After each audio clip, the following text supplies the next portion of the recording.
हरे राम राम राम हरे हरे हरे कृष्ण कृष्ण कृष्ण हरे हरे विठ्ठल ज्ञानदेव तुकाराम महारुद्र महाराज की जय गोपाल कृष्ण भगवान की जय ज्ञानेश्वर महाराज की जय पंढरीनाथ भगवान की जय जगद्गुरु तुकाराम महाराज की जय विनायकं गुरुं नौमि सादरे नाम विश्रुतम् येषां चरण सान्निध्या जीवा मुक्ता भवन्ति साखरे वंशविख्यातं ज्ञानदानपरायणं विनायकं गुरुं वन्दे भवबन्धविमुक्तये श्रीरङ्गनाथं गुरुराजवर्यं मुमुक्षूणां ज्ञानदानैकदक्षं प्रभावति क्षेत्रनिवासिनन्दम् नमामि वेदान्तविदां वरिष्ठं कुण्डलिकावरज्ञानदेव तुकाराम महारुद्र महाराज की जय गोपाल कृष्ण भगवान की जय ज्ञानेश्वर महाराज की जय पंढरीनाथ भगवान की जय जगद्गुरु तुकाराम महाराज की जय सोडी सोडी मिठी सोडी सोडी मिठी लपवा लपवा जग जेठी लपवा लपवा जग जेठी लपवा लपवा जग जेठी लपवा लपवा जग जेठी धनी कंसासी कळेल धनी कंसासी कळेल माझ्या बाळासे मारिल माझ्या बाळासे मारिल माझ्या बाळासी मारिल माझ्या बाळासी मारिल देवा चिंतामणी वसुदेवा चिंतामणी ते जनमाये गगनी ते जनमाये गगनी हे जन्माये गगनी हे जन्माये गगनी धनी कंसासी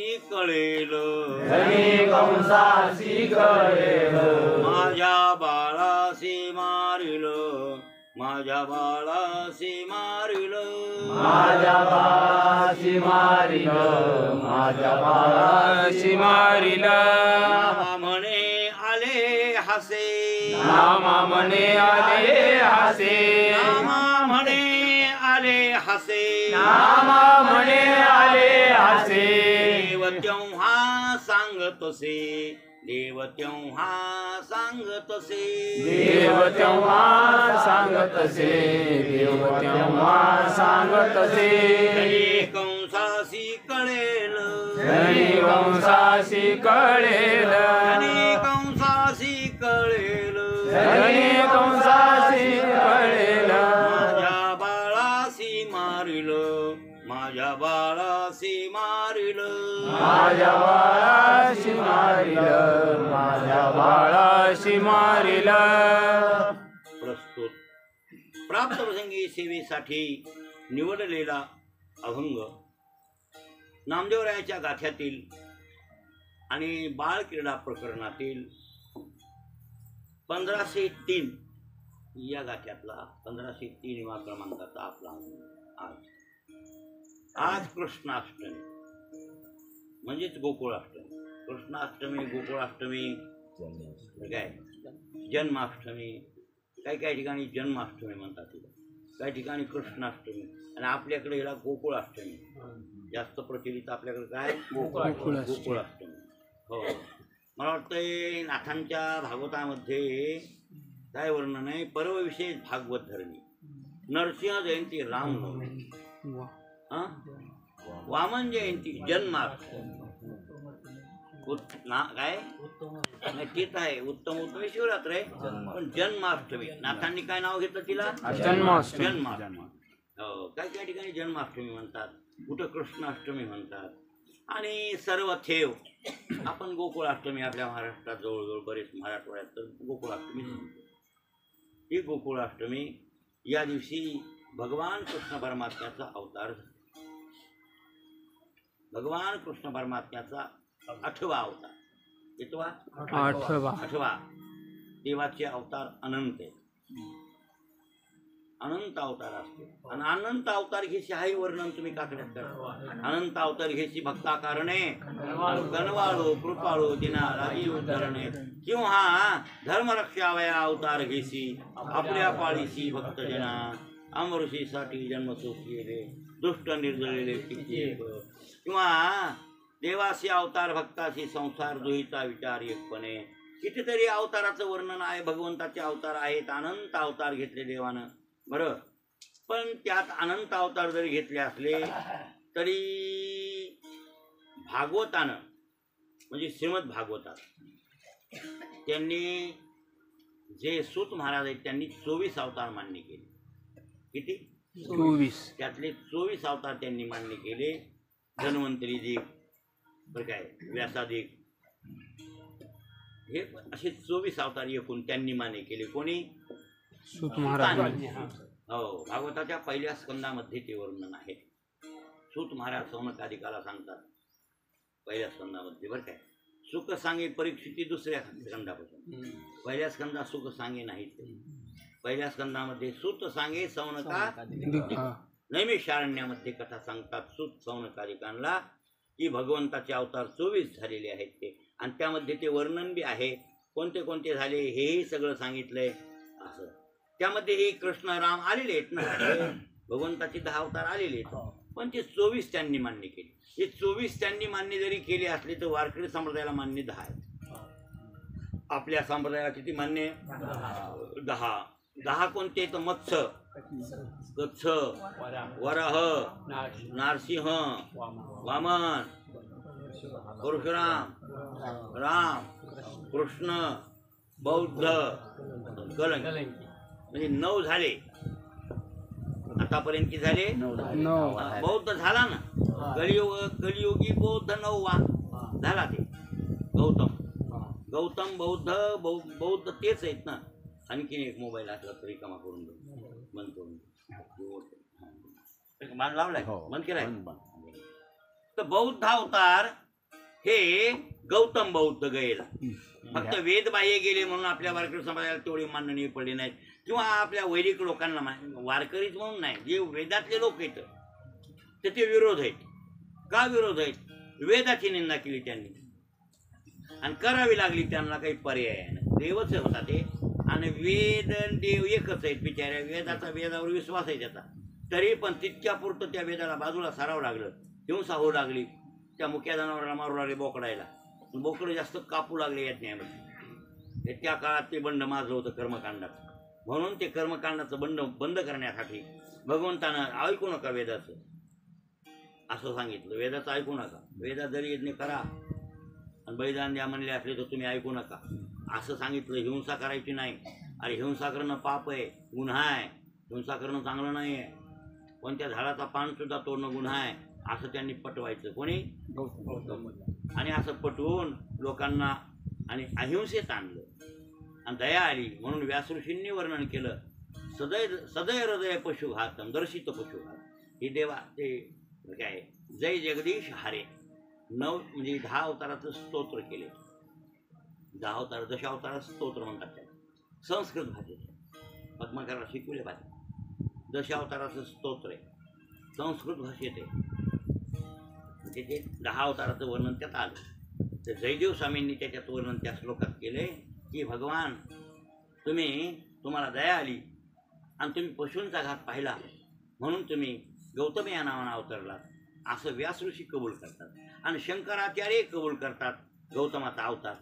म्हणजे बौद्ध ते पांडुरंग बौद्ध नाही बरं काय. पांडुरंग कोण आहे? कृष्ण आहे. पांडुरंग बौद्ध नाही आहे, कृष्ण आहे. आता ते बौद्ध धर्मी आलते म्हण पंढरपूरला यंदा, आणि ते म्हणू लागले म्हण आम्ही पटवून देतो की पांडुरंग बौद्ध अवतार आहे, आम्ही आमच्या धर्मातला पांडुरंग असे काही गरजून सांगू लागले म्हण. ते कोण टिकू देईल त्यांचं बोलणं? विद्वान लोक टिकू देत नाहीत ते बोलणं, शक्य नाही ना. ते पांडुरंग बौद्ध नाही आहे, ते गोकुळचा द्वारकेचाच कृष्ण तर पंढरपूरला आला. कशासाठी? पुंडलिकाचे भेटी परब्रह्म धन्य पुंडलिका बहुवरे केले निधान आणि पंढरी, किंवा वैकुंठीचा पुतळा आणला से पुतळा धन्य तू आगळा पुंडलिक असं म्हणता येईल. किंवा बरं काय, पुंडलिकाच्या भावार्था गोकुळाहुनी झाला येता, निज भक्ती प्रेम भक्ता घ्या घ्या आता म्हणून. किंवा द्वारकेचे केने आले याची ठायान पुढे भक्त रायाचो जो वित्त गीताजीने उपदेशी गीताजीने उपदेशिली हे विटेवरी माऊली. आणि ती ही विटेवरी माऊली. किती प्रमाण देता येईल? 100 प्रमाण देता येतील ना, बरोबर आहे ना.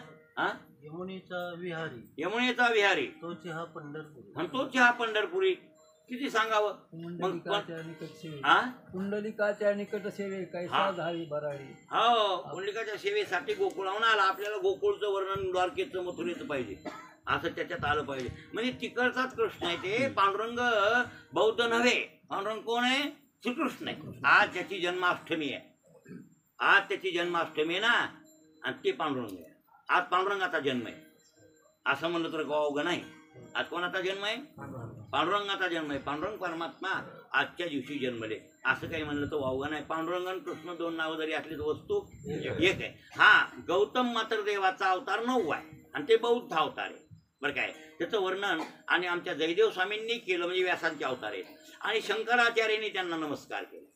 फक्त वेद विरुद्ध गेल्यामुळं तितके ते जगाला, म्हणजे आपल्या वैदिक लोकांना माननीय पडले नाही. नाही तर त्यांचा धर्म खूप मोठा आहे ना. बौद्ध धर्म तर खूप आहे. खूप बौद्ध लोक आहेत. आपल्या नेपाळलाही बौद्ध आहेत. नेपाळकडे बौद्ध खूप आहेत. तसं काही नाही. धर्माचा प्रचार त्यांनी केला आणि त्यांचे तत्व काही काही चांगले आहेत ना. अहिंसा, बरं काय, अहिंसा तत्व त्यातलं मान्य, बरं काय. ते सगळे आता नाही का त्या बौद्ध धर्मातले ते प्रज्ञा, शील, करुणा, चांगले नाहीत तत्व ते. पंचशील म्हणतात त्याला. ते 5 शील तुम्ही आचरणात आणा. तुम्ही आचरणात आणले वारकऱ्यानं तर काही, आणि वारकरी तेच आहेत. पंचशील पाळतात तेच वारकरी आहेत. काय हरकत आहे? हे पंचशील म्हणजे पंचतत्व, आणि ते तत्व त्यांचे चांगले आहेत, आम्हाला मान्य आहेत ते. हो, त्यांचं पद निर्वाण आहे. शेवटी पद कोणतं म्हणले? बौद्ध निर्वाण म्हणले. निर्वाण पदा त्यांच्या मोक्षाला निर्वाण पद. मग आमच्यात बी निर्वाण पदाचं वर्णन भगवद्गीतेत ब्रह्म निर्वाण मृच्छती. ब्रह्म हे निर्वाण आहे असं म्हणले ना. निर्वाण म्हणजे ब्रह्मरूप. असं असं एकच आहे. फक्त त्यांनी तिरस्कार वेदाचा का करावा लागला त्या देवाला? की ते कर्मकांड बंद करायचे होते. ते बोकडं मारू लागले. ते बोकडं बंद करायचे होते. उपकार केला कोणी? गौतम देवानं उपकार केला गौतम बौद्धानं. आणि ते कपिल वस्तू नावाच्या गावाला जन्म घेतलाय बरं का त्यांनी. ते मला इथं चल सांगायची गरज नाही. इकडं बिहारमध्ये पलीकडं जनक राजाच्या नगरी जनकपूर, सीतेचं गाव, जन्मगाव, तिकडच्या काठाला कपिल वस्तू नावाचं गाव आहे. कपिल ऋषींनी तिथं तपश्चर्या केली आहे. आपले कपिल ऋषी म्हणजे कोणते? सिद्धपुरला होते ना कपिल देवती. कपिल देवती करदम, मातृगया, बिंदू सरोवर. आणि तेच आपल्या आईची आणि ते संस्कार झाल्यावर, आई वारल्यावर गेले ना, ते आई होती तर ते राहिले कुठं? सिद्धपुराला. आणि मग आईचं सगळं झालं, आणि आईचं सगळं झाल्याच्या नंतर मग ते गेले मग तिकडं कपिल वस्तूला. तिथं तपश्चर्या केली म्हणून नाव गावाला काय पडलं? कपिल वस्तू. आणि तिथून पुन्हा गंगासागरला समाधी घेतली कोणी? कपिलानं. तर ते कपिल वस्तू नाव पडण्याचं कारण ते झालं. आता ते कपिल वस्तूच्या गावामध्ये बरं काय, शुद्धोधन नावाचा राजा होता. शुद्धोधन. आणि त्याच्या बायकोचं नाव यशोमती. राजा होती ते. आणि त्याचा पोरगा सिद्धार्थ. हे गौतम, त्याचं मूळ नाव काय? सिद्धार्थ राजकुमार आहे बिचारा. लग्न झालं होतं, लेकरू झालं होतं, पण संसार त्याग केला. आणि संसार त्याग करून आणि गिरी गुहेत राहून तपश्चर्या करून आणि त्या पिपळाखाली बोध झाला. म्हणून त्याचं नाव पडलं बोधिवृक्ष. काय नाव पडलं त्याचं? बोधिवृक्ष. आणि पहिलं प्रवचन केलं सारनाथाला. आणि आपल्या धर्माचा प्रचार केला आणि हिंसा बंद केली. उपकार आहे त्या देवाचा. हिंसा बंद केली त्या देवाचा उपकार आहे विचारायचा. कोणाचा? गौतमाचं मूळ नाव सिद्धार्थ आहे.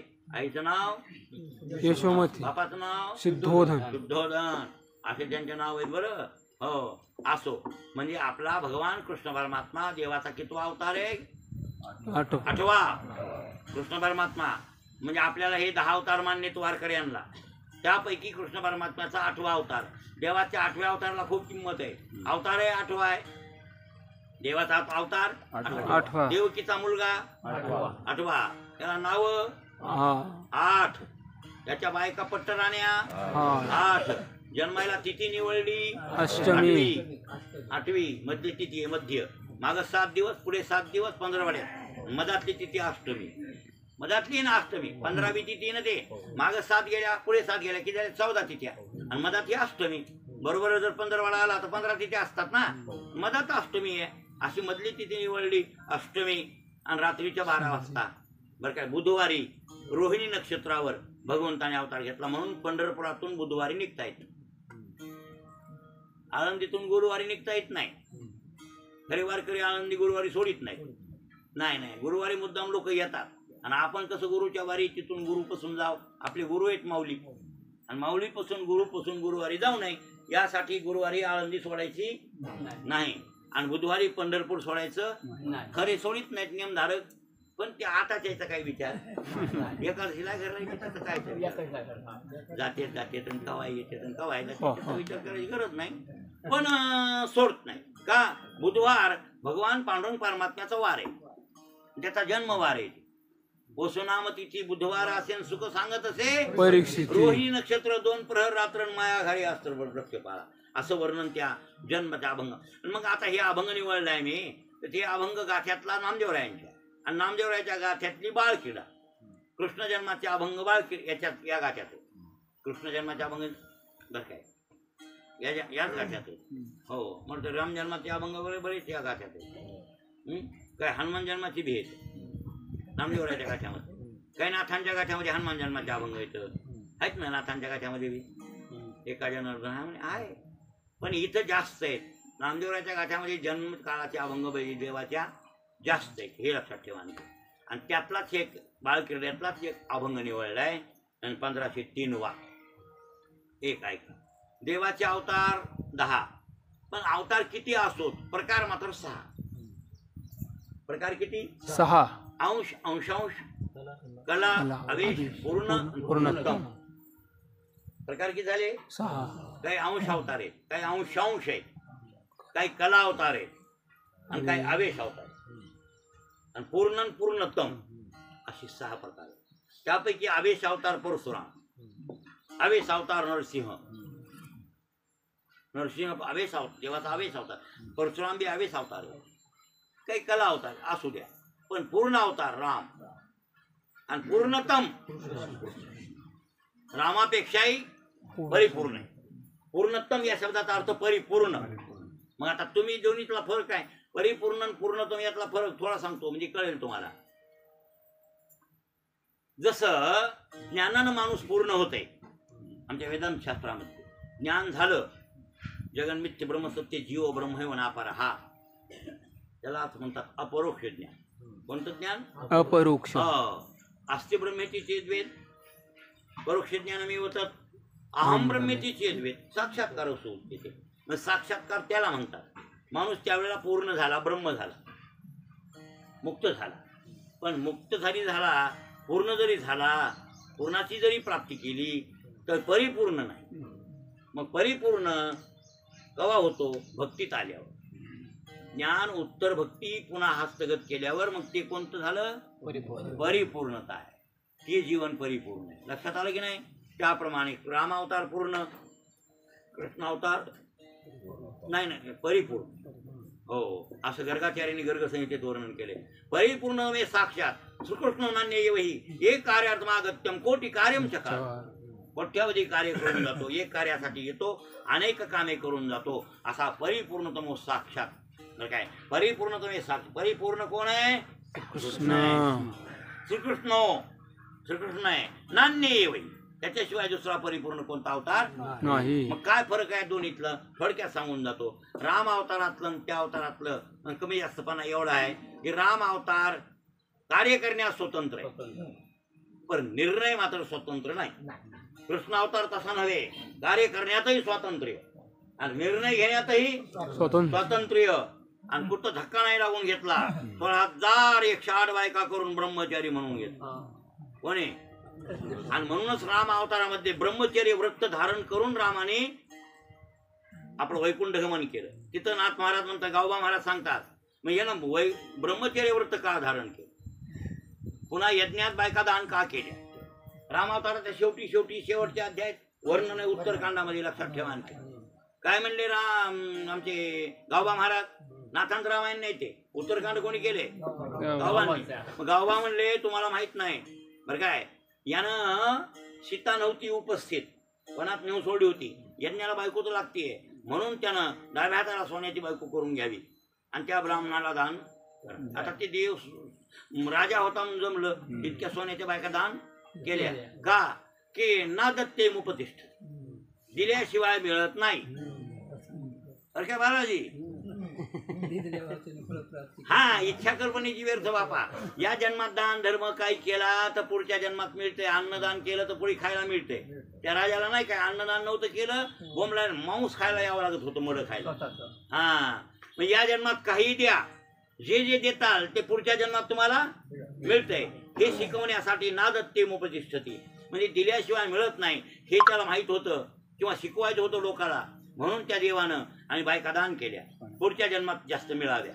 आणि पुन्हा शेवटी इतक्या बायका भोगून मी ब्रह्मचर्य राहावं, तुका म्हणे नटधारी, आणि भोगोनी ब्रह्मचारी असं राहावं. यासाठी रामानं शेवटी गृहस्थाश्रमाचा त्याग केला.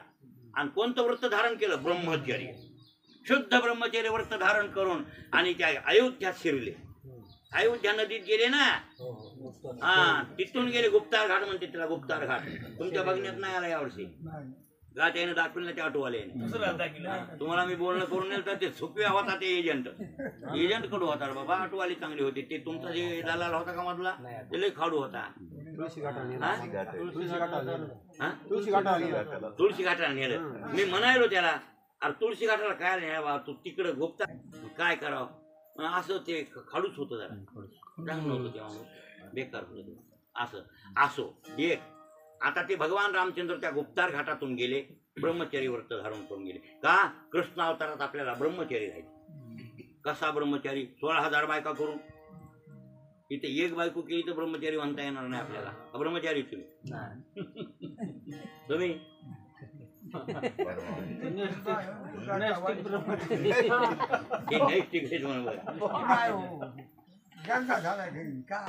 नाही नाही, गरजा होण्याचं नसतंय. डोसक्यातलं ते येळ काढावं लागतंय. गरजाचं काय संबंध आहे? गरजा तर कोणाला झाला, त्याला झाला नाही का?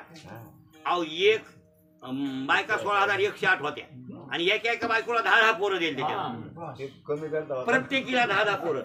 ते कमी कोणतीला 9 कोणतीला 7 म्हणायचंच नाही. हा लौकिक संपत्ती तर दिली. जो सारखे वाळे सारखे, गाई सारख्या, म्हशी सारख्या, नौकर सारखे, सगळं बायकोला, प्रत्येक बायकोला त्यानं तसं दिलं. हे लौकिकातलं कोणालाही देता येईल. एका वेळेस मोठा राजा असला तर ते तसं वाडे, तसे खोल्या, तशा गाई म्हशी देईल.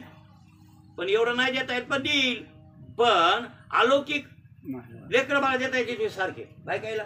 सगळ्या बायकायला लेकर सारखे 10 तर 10 आणि एक पोरगी. मग किती झाले ते? 1,61,080 पोरं आणि 16,108 पोरी. त्याचा उतारा कमी झाला का? मग ते कसा ब्रह्मचारी राहिला? तुम्हाला 2-3 गाबडे, तुम्हाला जास्त आहेत काय? हा अवतारिक नाही, त्याचं तत्व वेगळं आहे. हा काय? ऋतुकाळी स्त्री गमन, ते पुरुष ब्रह्मचारी पूर्ण. ऐसा वेद निवृत्ती परदान, त्यागरूपी आपण भोगते नेहमी. नीट वाचा भागवत एकनाथी मध्ये कळेल. काय भागवताला सांगून ऐकून उपयोग आहे? भागवत सांगितलं, मी भागवत वाचलं, मी ऐकाय गेलो भागवताला, काय ऐकलं? ऐकून तसं वागायचंच नाही तर काय उपयोग आहे? ऋतुकाळी स्त्री गमन ही कुठली ओवी आहे? एकनाथ भागवतातली. ऋतुकाळी स्त्री गमन, ते पुरुष ब्रह्मचारी पूर्ण. ऐसा वेद निवृत्ती परदान, त्यागरूपी आपण भोगते नेहमी. आत्मावे पुत्र नामासी, पुत्र झाली या स्त्रीशी, संग करू नये श्रीपाशी, क्षणी विषयाशी त्याग विभेद. हे भागवतात नाही ववे. मग काय उपयोग भागवत सांगून वाचून ऐकून? इतके अवघड आम्हाला येत नाहीत ना. वय अवघड येते डोसक्यात घ्यायच्या नाहीत म्हणजे का ते टाळून टाकायचं. हा आम्ही तसंच करतोच ना. जेथे कीर्तन करावे तेथे अन्न न सेवा, हे अभंग येऊ द्यायचाच नाही. काय हे अभंग तोंडाला येऊ द्यायचंच नाही. तर आम्ही आम्हाला माहित नाही का ते अभंग? सगळा गाथा वाचला तरी ते अभंग काय दिसला नाही का? आम्हाला दिसला पण आम्ही टाळून टाकतो त्याला. तसं तुमचं काम झालं. बरोबर आहे की नाही? अरे ब्रह्मचर्य भगवान परमात्मा स्वतः 16,108 बायका करून इतके लेकर हळजून ब्रह्मचारी म्हणून गेला. आणि ब्रह्मचारी होता तेव्हा यमुनेनं वाट दिली. फुकट आहे का काय? मग यमुनेचं पाणी दुभंगतंय आणि या बाया पलीकडे जाते. आता कळलं? नवल वाटलं त्या बाया यायला पण या हा त्यांच्या 16,000 बायका होत्या. त्यांना नवल वाटलं की दुर्वासाला अन्न द्यायला गेले. तेव्हा जाऊ द्या. असा हा कृष्ण परमात्मा सर्व अवतारातला श्रेष्ठ अग्रगणी अवतार. आज ज्याचा अवतार आहे का ते सगळ्या अवताराचा हा अग्रगणी आहे, श्रेष्ठ आहे, मुकुटमणी आहे. कृष्णासारखा श्रेष्ठ कोणताच अवतार नाही देवाचा. राम अवतार सुद्धा एक होऊन आहे थोडा का निर्णय पारतंत्र्यात आहे ना. कार्य करण्या जरी स्वातंत्र्य असलं तर निर्णय बोलीला वाल्मिक आणि वरतोनी दावे नामा म्हणे. त्याला पाऊल टाकता आलं नाही. इंद्र त्याला उठवा म्हणला होता लक्ष्मण. हा तर उठविलं का नाही उठविलं का. ते वाल्मिकाचं रामायण होतं पुढे. ती सती गेली म्हणून ती सुलोचना. मग आता ह्याला उठविता आलं का. हा हे वकिली पॉईंट खाणार हनुमान. नाही तर लक्ष्मण म्हणे होते आमचा जावाई मारला बाबा माझ्या हाताने मेला मला उठवा जावाई तेवढा आणि माझ्या लेकीला सुख द्या म्हणलं होतं ते कोण लक्ष्मण. नाही ते आता ते जाऊ द्या. ते आपल्याला तिकडे जायचं नाही. आपल्याला कृष्ण अवताराचं वर्णन करायचंय. भगवान कृष्ण परमात्म्याचा अवतार सर्वश्रेष्ठ आहे. असा भगवान परमात्मा देवकी वसुदेवास्तव झाला. कुमारीसाठी गोकुळी हा आणि तो मी प्राणाय सगट प्याला है ना. बर नुगरता बाळपणाची भुली मी अदानवी सृष्टी केली करी ठरोणी उमानिले महेंद्र म्हणे. म्या कालिंदी ते रळेशले भेटी लळत गोकुळ राखिले आणि वासरुवासाठी लाविले विरंची है ना. बघा त्या ओव्यामध्ये काय कळेल तुम्हाला काय म्हणलेले होते. बरं इकडं म्हणे आपल्या अभंगात वर्णन आहे की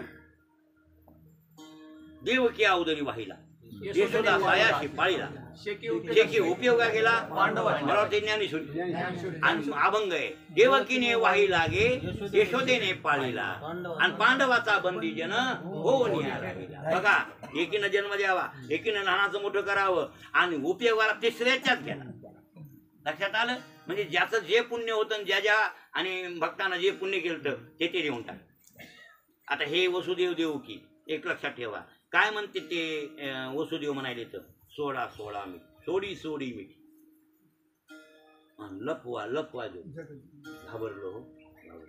भगवान परमात्मा 8व्या नंबरला तिथं अवतीर्ण झाले जेलमध्ये. 6 लेकरं मारले. कोणाचे वसुदेव 6 लेकरं मारले.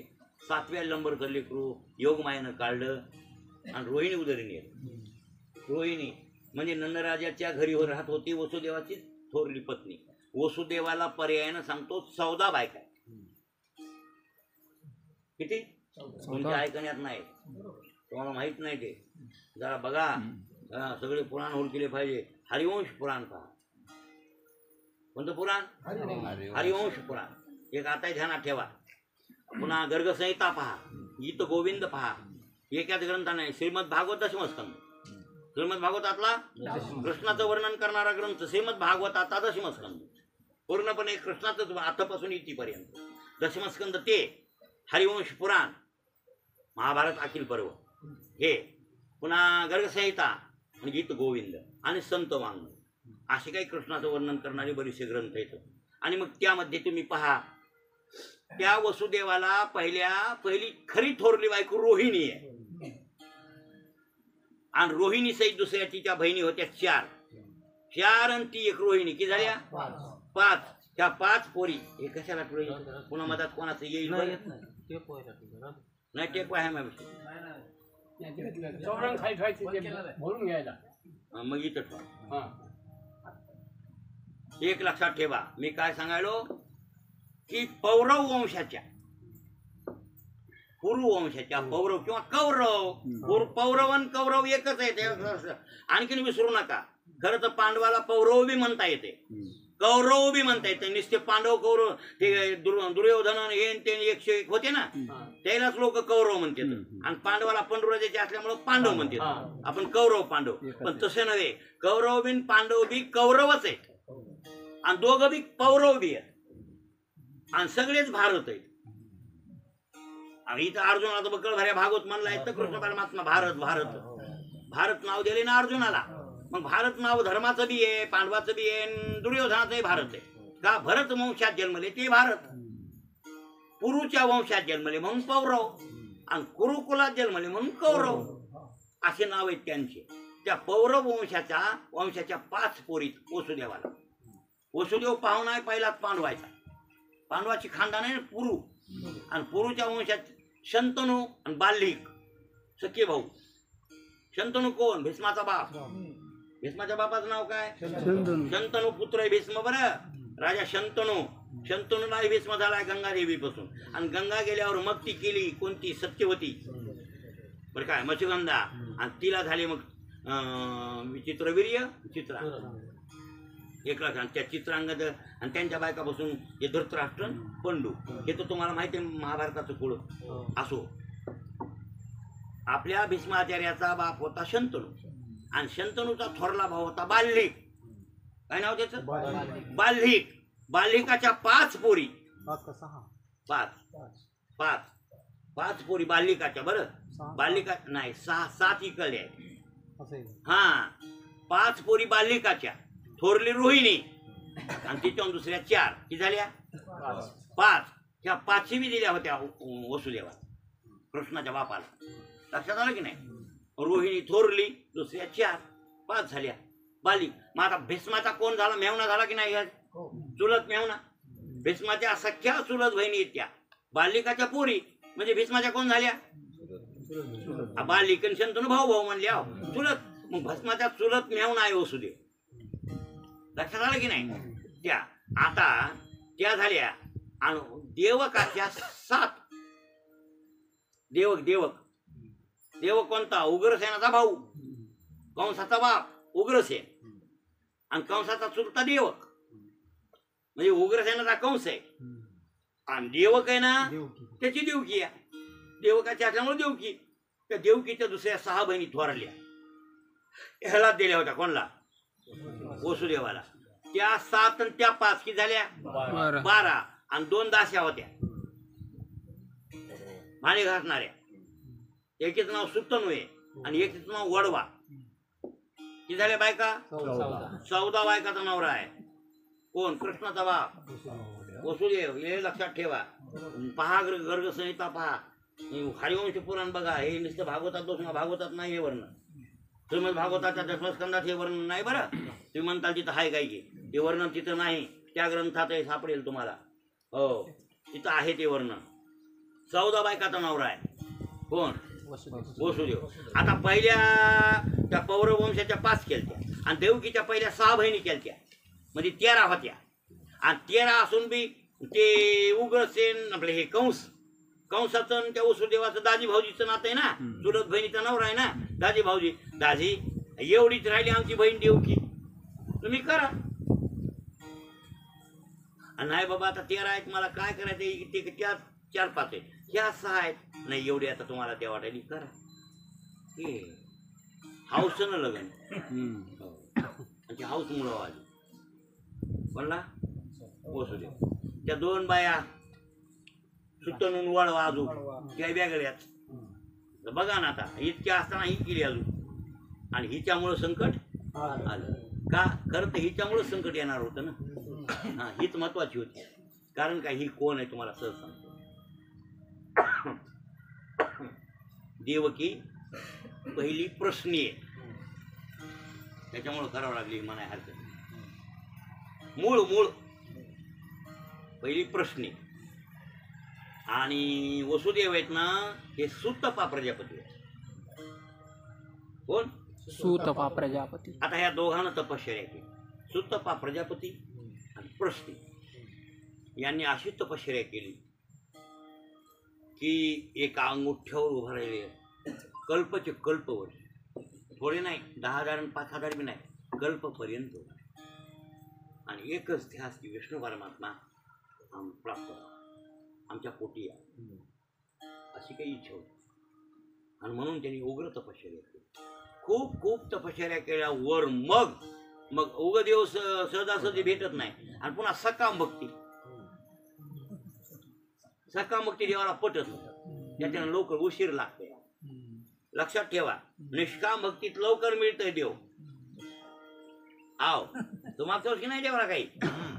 आव मागत आहे हौस आहे आणखी राहिलेली. मागितलं सकाम की लांबलं. तुमचं काम होत आहे काम, पण देव भेटत नाही लवकर. हा, आणि निष्काम भक्तीत देव लवकर भेटते. हे कोणच आहे ते. हे खूप तपश्चर्या केली. काय? तू पोटाला येऊन आली विष्णू परमात्मा तपाची आणती आले की वरमरोही बोला. प्रश्नी सुतपा काय पाहिजे बाबा तुम्हाला? नवरा बायकोला तुम्ही लय तपश्चर्या केली, माझं लयच चिंतन केलं, खूप माझी आठवण केली. सांगा तुम्हाला काय पाहिजे? माझी या सत्यवादाची तप हो वाचा केली बहुत कल्प हम्म. तया पुण्याची महादीप पातली प्रभू.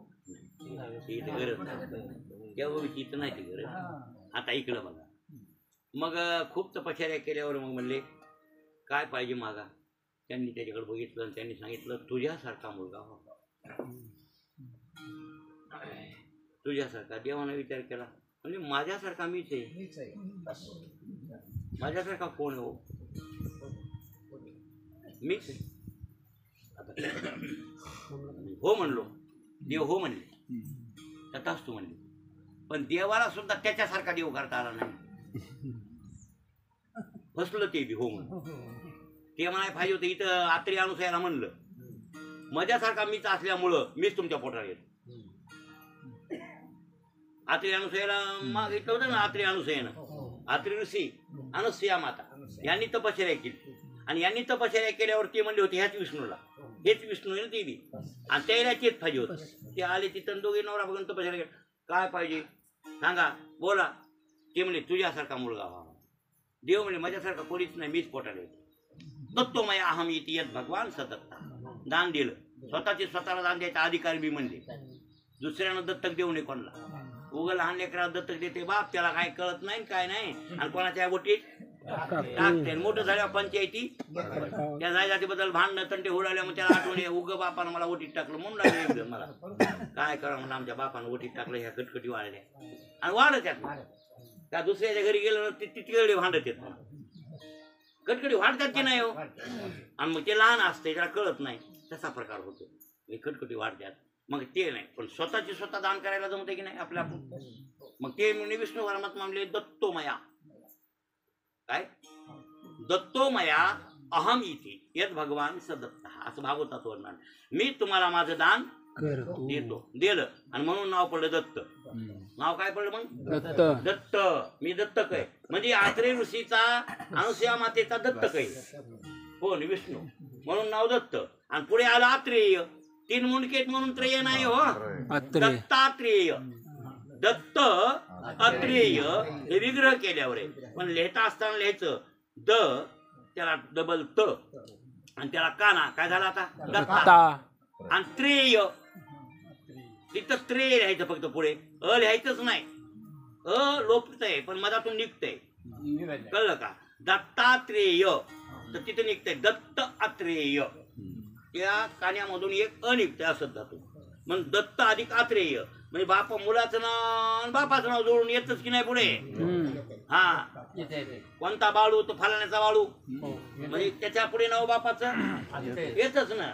त्याप्रमाणे दत्त नाव पोराचं आणि बापाचं नाव अत्रेय. आता त्यानं स्वतःच स्वतः दान देऊन खटकून मिटविलं तिथं. पण हे अनुसया मागडली या. त्याच्या अगोदर ही प्रश्नी या. ही प्रश्नी लय जुनी या. प्रश्नी सुतपा प्रजापती लय जुने येतं. लय जुने म्हणजे लय जुने. आणि तेला तिथं मागितल्या तुझ्यासारखा मुलगा हो म्हणला. फसला. म्हणला आता माझ्यासारखा मी कसा निर्माण करू बाबा.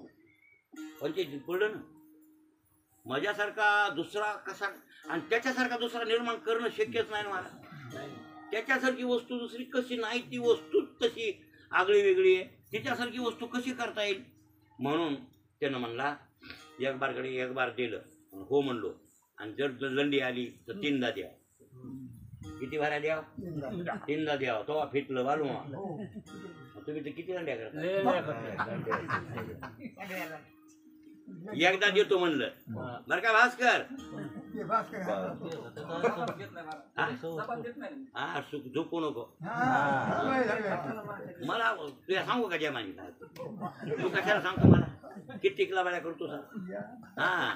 एक बार देतो म्हणलं ते देण्यात नाही आलं तर त्याच्या मोबाईलला किती भारी द्यावं लागते मग तिप्पट. तवा ती बाजाबूज होती. आता हे देव फसलाय आणि देव म्हणू लागला आता काय करू नावेला झालाकड्या मला माझ्यासारखी मूर्तीच करता येईल. फसून गेलो तिथे. आणि म्हणून ते म्हणला एक करा हा मी तुमच्या पोटी तीनदा जन्म. आता फक्त जन्मच घे. जास्त कटकटी वाढणार का खूप तप केले म्हणून.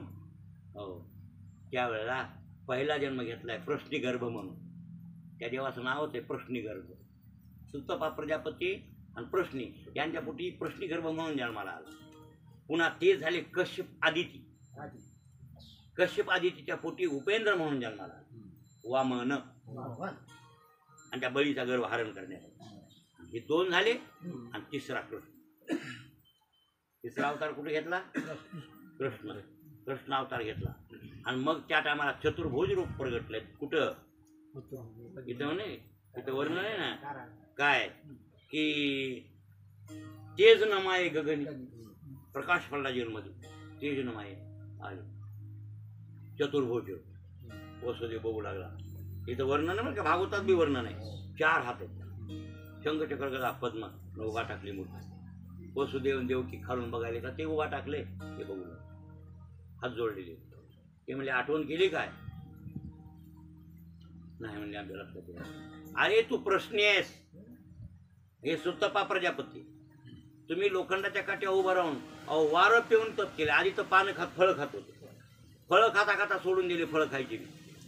वारं हे पानं खाल्ले वाळलेली पडलेली, ते पुन्हा पानं खायचे सोडून दिले. पुन्हा नुसतं वारं पिऊन तप केले. खूप तपश्चर्या केली तुम्ही आणि मला पोटाला मागितलं. चुकलंय तुमचं. इथं म्हणला ते तुमचं चुकलंय. इतकं तप करून मला मोक्ष मागितला असता तुम्हाला मी देतो, पण तुम्ही मला मोक्ष नाही मागितलं, मुक्ती नाही मागितली. तुम्ही काय मागितला? जन्म. आणि एक लक्षात ठेवा, तुमचं जन्म देण्याचंच पुण्य आहे आणि मी तुमच्या पोटी जन्म घेतो. महाराज ते म्हणजे देवा मग आमच्या पोटी जन्म तो घेतला असेल खरे, हां, पण एवढ्या मोठ्या लेकराला कोण, ही एवढी मूर्ती मोठी, आमचं लेकरू कोण? ते म्हणजे मी बाळ होणार आहे, तुम्ही घोर करू नका. देव सांगू लागले. इथं वर्णन आहे बरं काय, तिथं ते प्रगटला कोण? आणि म्हणून लपवा काय, सोडी सोडी मिठी, सोडी सोडी त्या देवकीला म्हणू लागला वसुदेव, मिठी सोड मिठी सोड, लपवा लपवा जग जेठी. जगाचा जेठी म्हणजे जगाचा मालक. जग जेठी ही भगवंताला नाव येते पांडुरंगाला बरं काय. हा, जयापासून सकळ महिमंडळ हे झाले. तो एक पंढरीचा हा नाही अनुमाना श्रुतीशी हा विवादती जयासाठी हा जगजेठी विठ्ठल. हा तिथं पाहिजे जगजेठी. असे जगजेठी नाव किती भल्या देवाला. जग जेठी, जग नाम जग आणि जेठी नाम मालक. सगळ्या जगाचा मालक जेठी. असा हा जेठी आहे, शेठजी म्हणा की जगाचा शेठजी आहे. आणि सोडा सोडा मिठी, लपवा लपवा जगजेठी. लपवा म्हणायला वसुदेव तिथं लपवा का झनी कंसाशी हो, त्या कंसाला कळल माझ्या बाळाशी मारे. महाराज ही चिंता कोण नाही, वसुदेवा चिंता म्हणी. वसुदेवाला चिंता वाटते बरं. आणि तेज न माये काय करावं बा, आकाशात बी तेज माय ना. हे लेकरू लपून राहायसारखं नाही ना महाराज, लपायसारखं नाही. तेज न माये गगनी. आता हे असं म्हणजे नामा म्हणे आले हासे, कोणाला हसू आले त्याला. म्हणजे किती येडपण आहे याचं कोणाचं? वसुदेवाचं किती येडपण आहे की मी पोटाला या काय आनंद असेल याला. देव पोटाला येण्यात किती दुःख झालं हे त्याला आठवण आहे काय? नाही किती दुःख होते हसत येते. हा वर्ग झाले हसूच येते हैराण किती कसं वाटतंय काय द्वारकेत हसू लागलो ते फोटो. नाही नाही खरंच महाराज पोटात गुदगुल्या होत्या ना काय गुण आहे की काय नाही की बघा ना. ते देव हसू लागले. देव म्हणले देव इथं बघा ना, नामा म्हणे आले हसी. आणि देव तेव्हा सांगत असे पुढच्या अभंगात सांगतात देव, पण या अभंगात नाही सांगितलं, पुढच्या अभंगात सांगितले जाऊ द्या. पण हसू आलं देवाला. कशाचं हसू आलं? त्यांच्या मोहाचं. त्या कशात हसू आले? आणि मोह धरिले आयशी होईल, आस्ती प्रतिष्ठा जाईल, परलोक अंत ऐक. मग तुला कसं कळणार? त्या ओव्यात सांगायला तुला कळणार कसं? बघा, मोह धरले असे होईल, आस्ती प्रतिष्ठा जाईल जाईल, आणि परलोक हे अंतर राहील ऐकेसी. म्हणजे या लोकातलंही गेलं त्या लोकातलंही गेलं. मोह चांगला नाही. आणि त्या मायबापाचा मोह बघितला वसुदेवाचा आणि देवकीचा, आणि त्याला हसू आलं. आपल्या थोडक्यात बोलायचे महाराज हसू आलं देवाला काय नाही. आणि ते कितीतरी गलवला करू राहिले. मग एवढा मोठा तो असा आम्हाला वाटायला की लपवा, आता कुठं लपवा त्याला. सगळ्या ब्रह्मांडात भरून उरलंय ते बरं काय. श्रुतीनं वर्णन केलंय दशांगुलम, 10 बोट शिल्लक आहे म्हणे बाबा तिकडे तिकडे भरून बी. आता इतकं मोठं ते कुठं लपवावं म्हणजे मग त्यानं सांगितलं पुढच्या अभंगात, मी लहान होतो, मी लहान होतो, डालग्यात घ्या पाळाच्या टाका आणि मला नंदाच्या घराला. पुढचा अभंग त्याच्या काय, नंदाच्या घराला मजली माया उपजली तेथे ठेवी मज आनंद, मनसे असे रक्ष पाळ निम्या मोहिले सकळ, आच्छादित रूप नामा म्हणे बाजा. बघा पुढचा अभंग, ह्याच्या लगेच पुढचा अभंग हे 503 आहे, 1503 आहे, ते 1504. म्हणजे देव तेव्हा सांगत असे. आता सांगा इतकी, आता फक्त जन्म देण्याचं पुण्य होतं तितकं तप केलंय आणि जन्म देण्याचं पुण्य. आता लहानाचं मोठं कुठं होणार, ते शोधीच्या नंदबाबांच्या तिथं लहानाचं मोठं होणार. त्यांचं काय पुण्य, ते कोण असं तुम्ही विचारलं तर हे कळले का तुम्हाला कोण आहेत ते? पहिले सुतपा प्रजापती, प्रश्नी माय देवकी प्रश्नी आणि वसुदेव सुतपा, कश्यप आदिती, तेच वसुदेव जमले. हे तुम्हाला कळलं, ते प्रश्नी गर्भ वामन आणि हे भगवंत कृष्ण झालं. आता ऐका, नंदाचं काय पुण्य आहे? नंद कोण? नंद आहे वसुतला द्रोण, काय नाव आहे त्याचं? द्रोण वसू. आणि त्याच्या बायकोचं नाव आहे धरादेवी. त्यांनी खूप तपश्चर्या केली, अमाप. कशासाठी? की भगवंतानं आमच्या घरी बाळ क्रीडा करा, म्हणजे आमच्या घरी बाळपणात यावं. देव विष्णू परमात्म्याची बरं काय. आणि खूप खूप तपश्चर्या केल्यावर मग विष्णू प्रसन्न झाले त्याला. आणि मग त्याला म्हणाले मागा काय पाहिजे ते तुम्हाला द्रोण. आणि धरादेवी काय मागायचे ते मागून घ्या, मी तुम्हाला प्रसन्न झालोय, मागा. ते बी असंच या देवणी आमचं बाळ होय. ते म्हणले तुमच्या पोटी जन्म घेऊन बाळ होण्याचं एवढं पुण्य तुमचं नाही. जन्म घेईल दुसरीकडं आणि बाळ पण कंठायला येईल तुमच्याकडे. ते बी लहानपणीच राहील, मोठं झाल्यावर राहणार नाही. मी मोठं झालं कुठं राहिला तिथे? लग्न बघितलं नाही यशोदेनं, रडत होती. कोण? यशोदा रडत होती ना. त्याचं लग्न झालं कुठं? द्वारकेकड, मूळ माधवला. रुक्मिणी चोरून आणली आणि रुक्मिणी चोरून नेली तिकडे कोंडीन पुरावून तिकडे द्वारकेकड.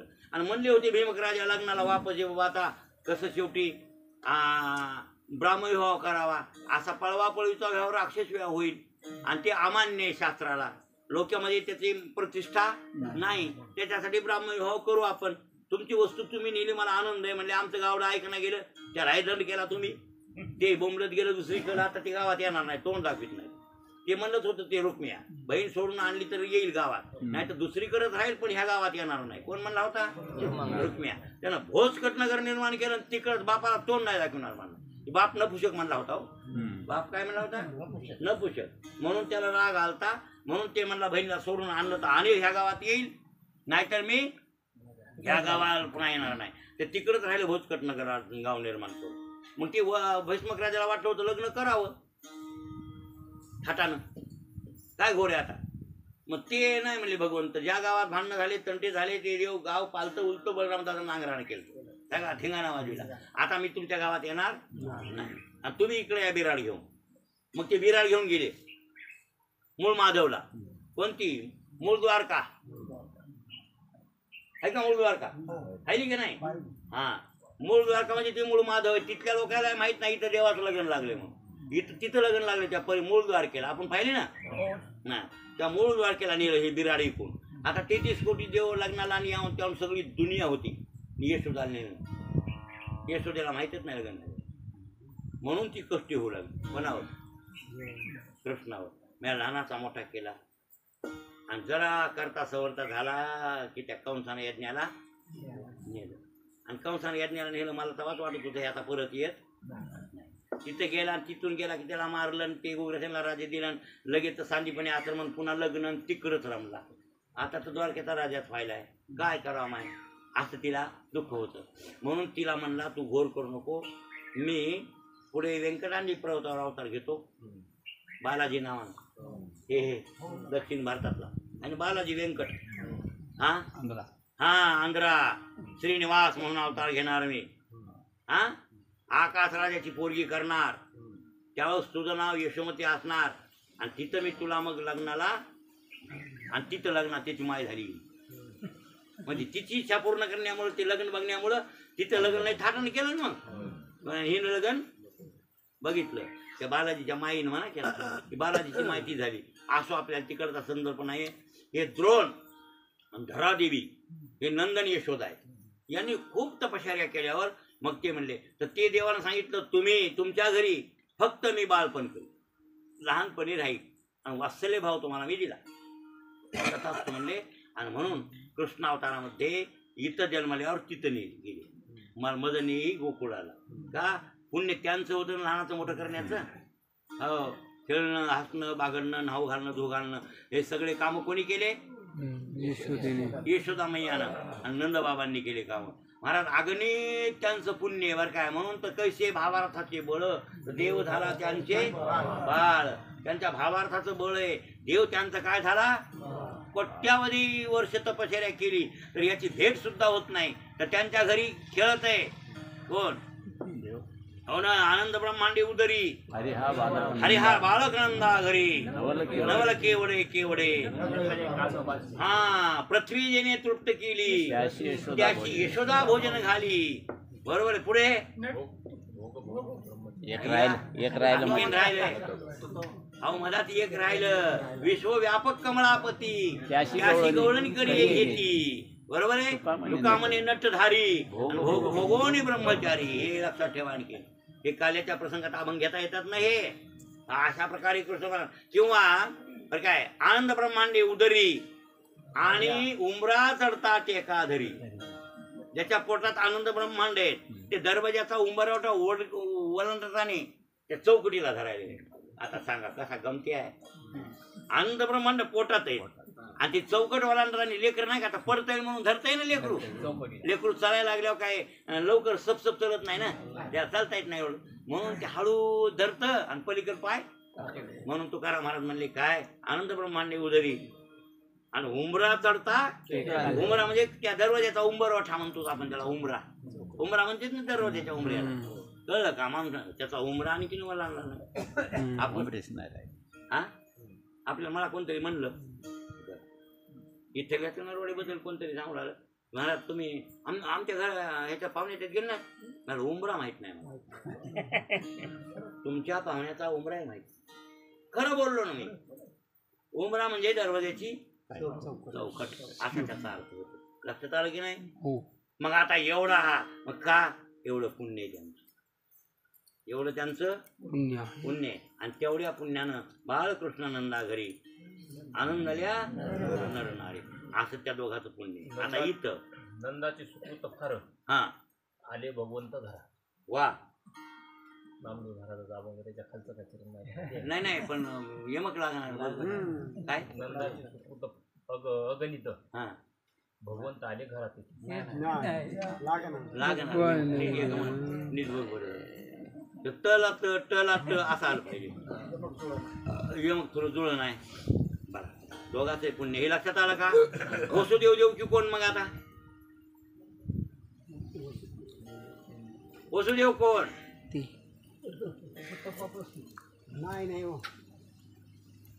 वसुदेव कोण.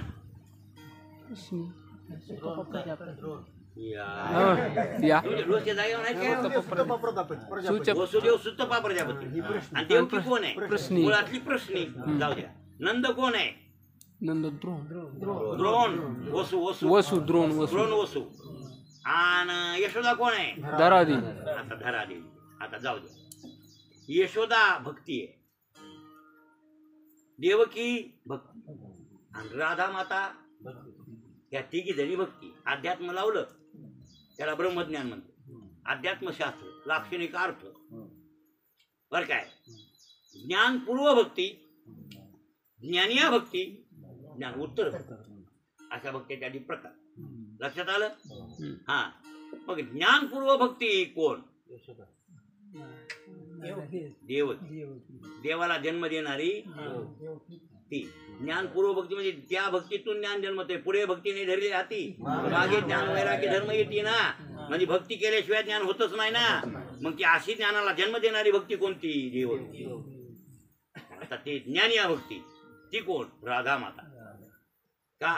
ज्ञानाचं आणि त्या भक्तीचं ऐक्य. माणूस त्या ज्ञानात ऐक्यता असतो बरं काय. ज्ञान वेगळं राहत नाही त्याच्यावर मुक्तावस्थेमध्ये. कळलं? की ज्ञानिया भक्ती म्हणजे ब्रह्माला उपभोगाय मिळतं. लक्षात आलं? आणि तेच ब्रह्म जर खेळवायचं असेल तर ज्ञान. मी भक्त तू देव ऐसे करी. ऐसे करी. म्हणून लक्षात ठेवा, लहान लेकरू देव आहे आणि आई त्याची भक्त आहे. काय म्हणणे तुमचं? बच्चा लेकरू कोण? देव. देव आहे देव. आणि तिचे मायबाप ते भक्त. भक्त आहे. बरोबर आहे. ढोंगण धुणं हे करणं ते करणं ते करणं ते करणं सगळं मग ते खरं देव आहे ते. आणि हे भक्त आहेत बरं काय. लक्षात ठेवा. आणखी डोसक्यात घ्या. आता मोठं झाल्यावर खरं तर मग हे देव आणि ते भक्त. पण कवा मोठं झाल्यावर ते त्याची भक्ती त्यावर राहतच नाही. त्या आंबा माय करतात. आता त्याला दुर्दैव घ्यायचं. हा नाही नाही. ज्ञानिया भक्ती राधा. ज्ञान उत्तर भक्ती यशोदा माई आहे भैया. मी भक्त तू देव ऐसे करी. देवाला बालपणात खेळविलं तिनं. कळलं? वाल्ला दुल्ला हे ते आता सांगा ना. तिच्या घरी देव काय झाला? लेकरू झाला. आणि लेकरू घेऊन त्याची सेवा करून घेतली. त्या देवकीनं सेवा यशोदेनं सेवा केली नाही का? हा वरी काद्याची कोशिंबिरी आई मला तू वाढ. बरोबर आहे ना? बळराम दादाला लबाड बोलतो. कितीतरी असं काही बऱ्याचशा गोष्टी काही हट्ट घेतला तर यशोदा पूर्वीच नव्हती का? कोणाचा हट्ट नव्हता. हा काय? हो मग त्याचा हा अरे राधा ऐक्य भावात आहे. राधा आणि कृष्ण दोन्ही नावं वेगळे आहेत आणि वस्तू एक आहे. ऐक्य भावातली भक्ती म्हणजे मुक्त. ज्ञानिया भक्ती तिला म्हणतात. कोणती भक्ती? ज्ञानिया भक्ती आहे. ज्ञानिया तो आत्मा माझा. ऐसे बोललो गरुड ध्वजा. हा आहे की नाही? ज्ञानिया तो आत्मा माझा. माझा आत्मा आहे ज्ञानिया. म्हणजे ज्ञान भक्त ते एकच आहे. भक्ती ज्ञान एकच आहे ना. दोन्ही वेगळे नाही. राधा कृष्ण नाव दोन जरी असली वस्तू एक आहे. ऐक्य भावातली भक्ती. ऐक्य भावातली भक्ती म्हणजे तिचं नाव ज्ञानिया भक्ती. ज्ञानाला जन्म देणारी ज्ञानपूर्व आणि ज्ञानाला खेळविणारी म्हणजे मी भक्त तू देव ऐसे करी. आणि हे भाव ठेवून जी भक्ती होती म्हणजे कल्पित द्वैत वास्तव अद्वैत अशा प्रकारची भक्ती ज्ञान उत्तर आहे. आणि ती यशोदामाई आहे. यशोदामाई ज्ञान उत्तर आहे. राधा माता ज्ञानी आहे आणि देवकी माता ज्ञानपूर्व भक्ती. अशी हे कृष्ण परमात्मा ब्रह्मांडाचा स्वामी. आणि त्या गोकुळामध्ये आज संध्याकाळी 12 वाजता अवतीर्ण होतो. त्या दिवशी बुधवार होता. वार कोणता होता? बुधवार. रोहिणी नक्षत्र. अष्टमीची रात्र. बरं काय? हा आणि हे सगळं लक्षात ठेवा. कोण सांगत असे? सुख सांगत असे परीक्षिती. म्हणजे इथलं सुखाचं प्रमाण त्यांनी भागवतातलं घेतलं आमच्या नामदेवरायांनी. इथं वर्णन आहे ना. काय वर्णन नाही. इथं दशरथे मारिला तोची होता मास. नाव घेतलं का त्या महिन्याचं? नाही. मग तुम्ही किती ग्रंथ सांगणार आहे ते हुशार आहेत बघा. नाव महिन्यात घेतलं का? पण सांकेतिक भाषेतून सांगितलं का नाही महिना? कोणता महिना होता? दशरथानं कोणाला मारले? श्रावणाला. मग महिना श्रावण. दशरथे मारिला तोची होता मास. श्रावण महिना म्हणले नाही. दशरथानं मारलेला महिना होता म्हणले. मग दशरथानं मारला श्रावण बाळ. मग त्याच्या नावाचा महिना होता म्हणजे श्रावण. हे आता चालू आहे बरं. आणि वर्षा ऋतू असे कृष्ण पक्ष. आता तिथीचं नाव घेतलं नाही. वसु नाम तिथी. तुम्ही किती हुशार आहे सांगणारे बघा. वसु नाम म्हणजे वसु 8 आहेत. वसु किती आहेत? मग अष्टमी. तिथी नाव अष्टमी कुठे घेतलं? वसु नाम तिथी बुधवार असे आणि सुख सांगत असे असे डोसकेबाद नामदेव महाराज. आडाके म्हणते त्याला. हे ग्रंथकर्त्याचे काय झाले? आडाके म्हणजे सांगणारे किती चतुर आहेत अर्थ करणारे हे बघा तुम्ही. आणि हे आडाके पाहिजे असेल तर श्रीधर स्वामीचे ग्रंथ बघा. शिवलामृत, भक्ती विजय, ते हे राम विजय, हरी विजय. लय आडाके कोणाचे वेळच लागत नाही सांगण्याला. मी तर काय हो हय मानिका करतोस तो आडाक्याचा अर्थ त्या. आहो मी सांगू काय करा श्रीधर स्वामीचा आडाका. बघू लागले, प्रयत्न करून बघतो ना आम्ही. बापू ऐकतं ना. अरे अशा आडाख्याचा मेळच लागत नाही महाराज. पंडित म्हणणाऱ्याला सुद्धा मेळ लागत नाही. काय काय आडाख्याचा कोणाच्या श्रीधर स्वामीच्या लयच बोलते ते कुंकड कुंकड. सगळ्यात भारी कवी बरं ते. साधा कवी नाही कोण श्रीधर. लय कवी भारी कळवया केल्या त्यानं बी. पंढरपूरचे नाझरे नामनगरी, पंढरीचे नेरूळचे कोणी, त्याचं वर्णन आहे ना. प्रमाणभूत कामून नाही मग इतके. हा? प्रमाणभूत कामून नाही. प्रमाणभूत नाहीत म्हणजे याचा अर्थ निळोबाराच्या नंतरच्या संतांना आपण तेवढं मान्यता देत नाही. निळोबारापर्यंत संतांचं कवित्व वापरायला मान्यता. तिथून पुढचं कवित्व कीर्तनात याच्यात प्रवचनात तेवढं घ्यायचं नाही. अर्थ सांगायचा पण ती ओवी प्रमाणभूत द्यायची नाही. असं असं.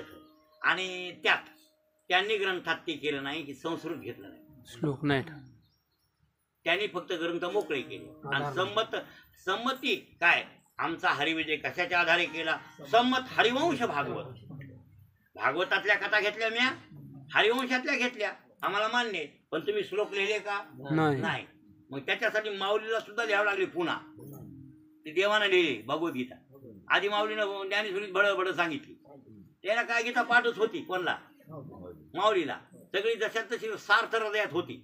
मग त्यांनी काय ओम नमः आल्यापासून सुरू केलं. टर टर टर हे बामन मेलेलं उठलं लिहायला. त्याला जिथे मेलेलं आता मेलेलं जिवंत करून लिहिणार काय साधा असेल का काय. ते ज्या व्यक्तीला मेलेल्या जिवंत केले आणि त्याच्या हाताने ज्ञानेश्वरी लिहून घेतली म्हणल्यावर सामर्थ्य माऊलीच आहे हे. आणि मग आता त्याच्यात काय पावर कमी आहे काय. आणि ते लेखक आहे सच्चिदानंद बाबा आदरे. आणि टर टर टर सगळं लिहिली ज्ञानेश्वरी. 9000 ओव्या झालं. भगवद्गीतेचा जशाला तसा झेरॉक्स. जशी गीता तशी ज्ञानेश्वरी. काय वेगळं फक्त भाषांतर केलं. ती संस्कृत ही मराठी. पण निवृत्तीनाथांनी सांगितलं ज्ञानदेवा ज्ञानदेवा तू ज्ञानेश्वरी पूर्ण केल्यावर म्हणले. ज्ञानेश्वरी केली कशाच्या आधारे म्हणजे भगवद्गीता. भगवद्गीता जशी आहे तशी जशी आहे ही ज्ञानेश्वरी फक्त भाषा मराठी. ते कबूल आहे म्हणले. पण कलियुगातले पंडित मान्य करणार. कलियुगातले पंडित म्हणतेल ह्यानं काय मान नसलेलं आहे. त्याच्याकरता प्रमाण पाहिजे. इथं भगवद्गीता पाहिजे होती लिहायला मग जमत होतं. ते म्हणले ग्रंथ जर माझा म्हणजे प्रमाणभूत असेल तर देव लिही. कोण म्हणले माऊली. आणि त्या नेवाशाच्या मंदिरात संध्याकाळी ज्ञानेश्वरी बंद करून ठेवली त्या मशिदीत. आणि तिथं आणि मग सकाळ कुलूप उघडलं तर मग मधात भगवद्गीता लिहिली देवानं कृष्णानं. म्हणजे आधी ज्ञानेश्वरी झाली या आणि पुन्हा मधात कोण आली या. म्हणून काही श्लोकाच्या अर्थ वरी खाली थोडस एखाद्या ओवी अर्धी ओवी अर्धी खाली. हे आमचा संशय दुंडा महाराजांनी मिटविला. माझ्या मनात लय घोळत होतं काय करावं. एखादा श्लोकाचा अर्थ खाली आल्याने वरी आल्याने एखादी ओवी मधात खाल्लं तुकडं वरलं असं का म्हणून असं असं. पण या काल्याच्या कीर्तनात वर्णन करतोच की गवळणानं असं केलं तसं केलं वर्णन करतोच की. पण आपण तेच सांगू कंसाचा आणि याचा संबंध काय ते सांगतो. कंस पहिला हिरण्यकशिपूचा भाऊ आहे. कालनेमी कोण कालनेमी. कालनेमीचा अवतार आहे बरं का हे कळू.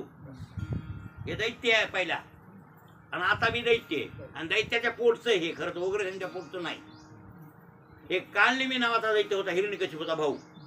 हिरण्याक्ष एक थोरला. पुन्हा हिरण्यकशिपू पहिला पुन्हा हिरण्याक्ष दुसरा आणि कालनेमी दैत्य ते. आणि मग त्याचे 6 पोरं त्या कालनेमीला होते. आणि त्या पोऱ्याला काम सांगितलं हिरण्यकशिपून. सुलत्यानं काम सांगितलं म्हणायचं. आणि त्या गावड्यानं काम ऐकलं. राग आला कोणला हिरण्यकशिपू तपस्वी आहे. म्हणजे दैत्य जरी असला तप आहे ना. ते म्हणला तुम्ही तुमच्या बापाच्या हातानं मरून जाता. माजलेत म्हणला मग काम ऐका ना तुम्ही. राग आला हिरण्यकशिपूला आणि शाप दिला. कालनेमीच्या पोऱ्या ते पोरं देवकीच्या पोटाला आले 6. हे लक्षात ठेवा. आणि ते कंसानं मारले. उगत नाही पहिल्या जन्मातला ऊस नाही. कालनेमीचे हे पोर येत पोटाला कोणाचे आले देवकीच्या. आणि कालनेमी कोण झाला कंस. आणि कंसाच्या हातानं आपटून किती पोरं मेले 6. बरं जाऊ द्या. कंस आणि उग्रसेन तफावत केली तर उग्रसेन शांत आहे सज्जन आहे धार्मिक आहे. यज्ञादी कर्म करणारा कीर्तन भजनाचा आवडीचा माणूस आहे कोण उग्रसेन आणि त्याला वेदशास्त्राची आवड आहे अत्याचार कोणा केला का उग्रसेननं नाही आणि मग उग्रसेनाच्या पोटी हे असं उसाच्या पोटी काऊ उसाच्या पोटी काऊ मग का जन्माला आलं असं तर ते नारदान त्याला सांगितलं होतं गर्गसंहितेत वर्णन आलं नारद म्हणले कोणला कंसाला नारद भेट नव्हते कोणाला सांगायला काही बोलायचं असलं तर का नाही उकाळ्या पाकाळ्या आणि त्याला सगळ्या उकाळ्या पाकाळ्या माहित कोणला हा लयच हुशार आहे ते कुठल्या खुदऱ्या बुदऱ्या बाबा बाबा त्याच्या इतक्या खुदऱ्या बुदऱ्या कोणालाच येत नाही आणि कुठल्या कुकर सांगणार म्हणजे सांगणार हा आणि कुठेही चहा पिऊन येणार पण कोणाच्या गुन्ह्यात गवसाला ते आता नारदाची नारदी करायला आपलं हे नारदाचं पार्थ आपल्याला नाही रंग आपल्या जमते का ती महाराज समोर म्हणला नारद म्हणले आले श्रीमन्नारायण श्रीमन्नारायण महाराज कृष्णा कंस द्वेषी नारद असं संताचा आदर करीत होतो का कसं बघा ना कृष्णा संघ भांड त्याला शिवाय देतो कोण कंस आणि नारद संत येतो संत बसा बसा बसा बसा हा एखाद्याला सन्मानच मिळतो नारदाला कुठेही सन्मान नारदाची पूजा अर्चा केली बसा महाराज बसले काय करा म्हणले ते आमच्या बापला सळायला म्हणले आणि मी याला अटक फुले त्याला अटक केलं तर उग्रसेनला कोणी कंसाला का म्हणून वैन बापाच माझ्या जमत नसलो कोण म्हणायला नारद म्हणजे तू ह्याच्या पोटचाच नाहीस तर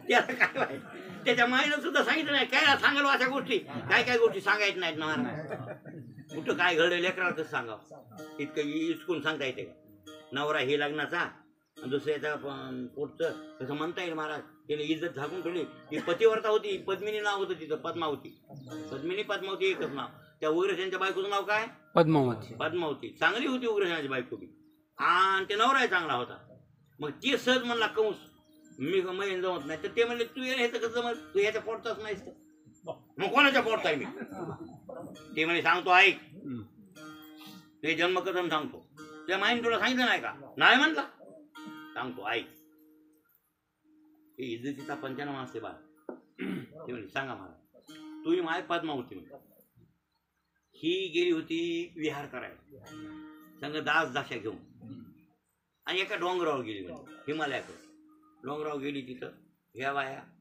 तिथं म्हणले दुर्मिळ नावाचा एक दानव होता बरं काय दुर्मिळ ते दुर्मिळ दानव त्याचं विमान होतं सौभ म्हणजे कळलं का मनोवेगा म्हणजे मनाला येईल तिथं जाणार आता हिमालयावर काही काही विमान चलतच नाहीत ना पण हे तसलं नव्हतं कुठेही उतरायचं हिमालयावर डोंगरावर कुठं बी असे विमान कोणाकोणाकडे होते त्या काळात रावणाकड बरोबर आहे ना पुन्हा कृष्ण अवतारात त्या ह्याच्याकडे होतं बघा ते सौभ विमान कोणाकडं अंबिकान पळवून नेणारा कोण आहे ते शाल्वाकडे हे विमान होतं म्हणून आकाशातून बाण हानीत होता कृष्णाला ते विमान त्याच्याकडे होतं आणि या दुर्मिळ दानवाकडे होतं मनाला येईल तिथं बटन दाबलं की निघालं बटन बी दाबायचं नाही मनाला फक्त येत चला इथं म्हणलं की निघालं विमान त्याचं नाव असं आणि असं विमानात बसून आला सहज ते दुर्मिळ दानव आता ते ड्रायव्हर येऊन तेव्हा आणखीन साथीदार तिथं आले त्या डोंगरावर विमान उतरलं आणि ती विहार करायचा आलता फिरायला आणि सहज उग्रसेनाची बायको तिथं आलेली बघितलं त्या पद्मावतीला सुंदर बिचारी म्हणला चौकशी करायला कोणाची बायको आहे तरुण दिसायली कोणाची तिला तवा लेकरू बाळ काय निष्ठ लग्न झालं होतं हळदीचा डाग लागला कोणाची ही ते चौकशी केली तुझ्यानं म्हणजे उग्रसेन राजाची पत्नी आणि पतिव्रता आहे तिची नवऱ्यावर निष्ठा आहे पणावर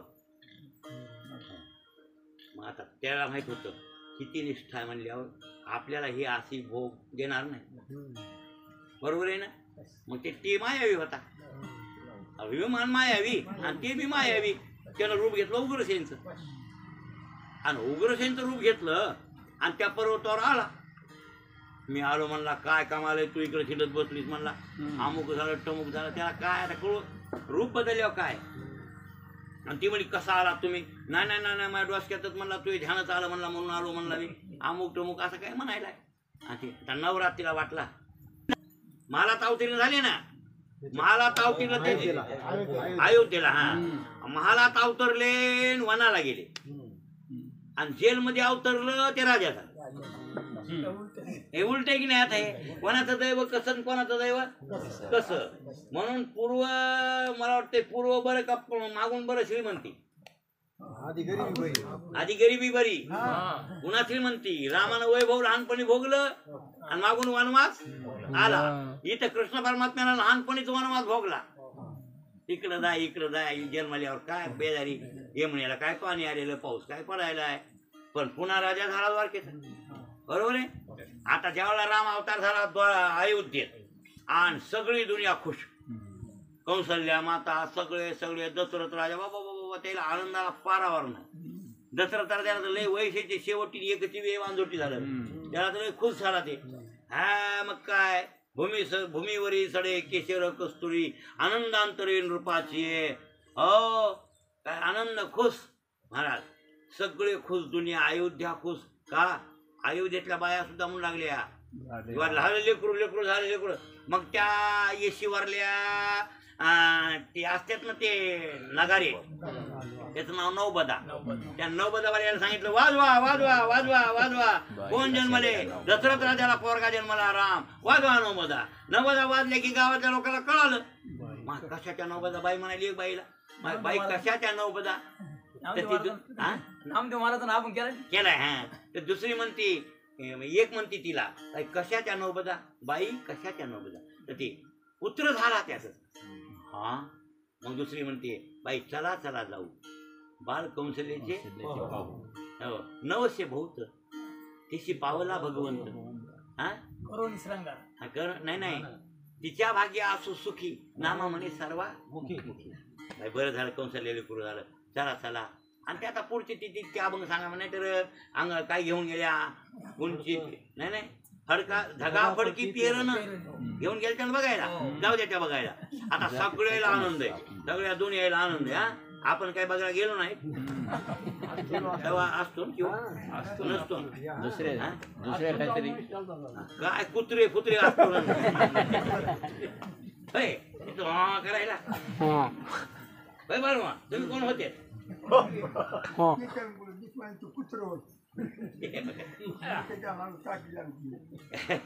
तुम्ही माणूस नव्हते, माणूस असते तर पुढे गेले असतेत ना, मागत राहिलेत तुम्ही या जन्मात येऊन बी. इतकं माग कसे राहिले? ढकलपात राहिलेत. हा पहिला जन्म माणसाचा असल्यावर एवढं ढकलपात राहत नाही माणूस. दुनिया खुश आहे आणि आकाशात चंद्र रडायला. राम अवतारातली गोष्ट सांगा. हे तर लय खुश. सूर्य ते म्हणला मया कुळात जन्मला या सूर्यवंशी सूर्यवंशी सूर्यवंशी. ते खुश झालं आणि ते तर मावळं बी ना, बघत बसलोय कुठं अयोध्येकडं. तुम्ही बघा इथं अभंगात वर्णन नाही. माध्याना सिद्धीन करण पळ भरी होय स्थिर. थांबला होता नाही सूर्य महाराज. सगळे खुश आणि ते चंद्र रडू लागलं मुळ मुळ मुळ मुळ. मग देव म्हणले दुनिया हसायली खुश झाली माया जन्माचं, तुला का म्हणून दुखलं बाबा, का म्हणून रडायला असतो? ते मला रडू नाही ते काय करू. दुनिया बघायली म्हणला खुश झाली, तुम्हाला बघायला यायला सगळे खुश, बाया पोरं लहान लेकरं फडके सगळ्या घेऊन यायले. मला चान्सच नाही ना, तुमचं तोंड सुद्धा बघायला येणार. काय झालं? हे बुवा मावळा ना. त्याला आनंद झाला, त्याच्या वंशात तुम्ही जन्म घेतला, त्याला झाला आनंद. एक दिवस एका महिन्याचा झालाय, एक महिनाभर सूर्यच मावळला नाही आणि मग मी